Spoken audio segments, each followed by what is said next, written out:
ఒక ఆయన అంటున్నాడు, అయ్యా ఇది కాళేశ్వరం నీళ్ళే కదా అని. ఆయన తాటి చెట్టు లెక్క వెరిగిండు కానీ ఆవకి తాటికాయంత కూడా మోకాళ్ళల్లో ఆయనకు తలకాయ లేదు.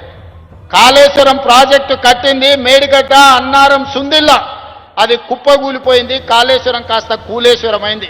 శ్రీపాద ఎల్లంపల్లి ప్రాజెక్టు పేరే శ్రీపాదరావు గారి పేరు మీద ఉన్నది. అది మీ తాతనో మీ ముత్తాతనో కట్టింది కాదు.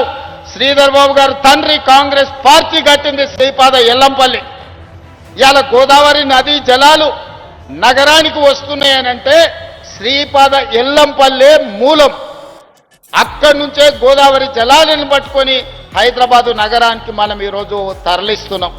ఆ సంగతి మర్చిపోయి ఈరోజు మల్లన్న సాగర్ నుంచి అంటున్నాడు. మల్లన్న సాగర్ ఎప్పుడే రాజశేఖర రెడ్డి గారు 2008-9లో ప్రారంభించిన ప్రాజెక్టు కాదా?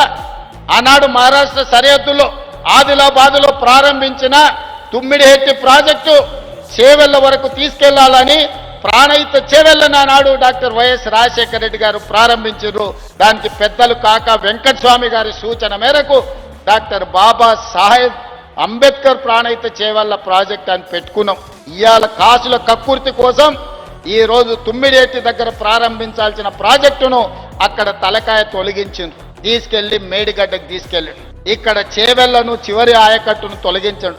ఇవాళ రంగారెడ్డి జిల్లాకు అన్యాయం జరిగిందంటే ఈనాడు టీఆర్ఎస్ చేసిన అన్యాయం కాదా? ఆనాడు చేవెళ్లలో రాజశేఖర రెడ్డి గారు ప్రారంభించిన ప్రాజెక్టు అటు చేవెళ్ల, వికారాబాద్, తాండూరు, పరిగి వరకు గోదావరి జలాలను అందించడం ద్వారా ఈరోజు ఈ రంగారెడ్డి జిల్లాలో గోదావరి జలాలతోని వ్యవసాయానికి అందించాలని ఆనాడు డాక్టర్ వైఎస్ రాజశేఖర రెడ్డి గారు ఉన్నప్పుడు కాంగ్రెస్ పార్టీ చేసిన ప్రణాళిక కాదా? ఇవాళ కూడా చూడండి, చేవెళ్ల చౌరస్తలో అక్కడ పెద్ద శిలాఫలకం డాక్టర్ రాజశేఖర రెడ్డి గారు వేసిన శిలాఫలకం లేదా? ఆనాడు కాంగ్రెస్ పార్టీలో మంత్రులుగా ఉన్నవాళ్ళు ఇవాళ బీఆర్ఎస్ పార్టీలు ఉన్నారు. వాళ్ళని గుండె మీద చేసుకొని చెప్పమని నేను అడుగుతున్నా. ఎవరు ప్రాణహిత చేవెళ్లకు నీళ్లు తేవాలని ప్రయత్నం చేసిండ్రు? ఎవరు ముఖ్యమంత్రి ఉండే రంగారెడ్డి జిల్లాకు, చేవెళ్లకు, వికారాబాద్కు, తాండూరుకు, పరిగికి అన్యాయం చేసింది ఎవరు? వాళ్ళ పక్కన చేరి వాళ్ళతో అంటగాక్కుంటా ఇంకా రంగారెడ్డి జిల్లాకు అన్యాయం చేయాలని కొంతమంది చూస్తున్నారు.